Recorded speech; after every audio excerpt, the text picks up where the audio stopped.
So what's up mga boss, so naaday tayo i-trouble karon.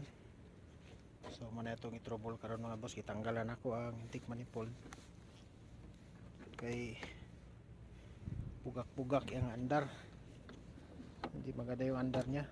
Suspect namin baka ito yung hose, ito bitak-bitak, ano, putol-putol na yung hose sa ano to ito sa purge valve nya.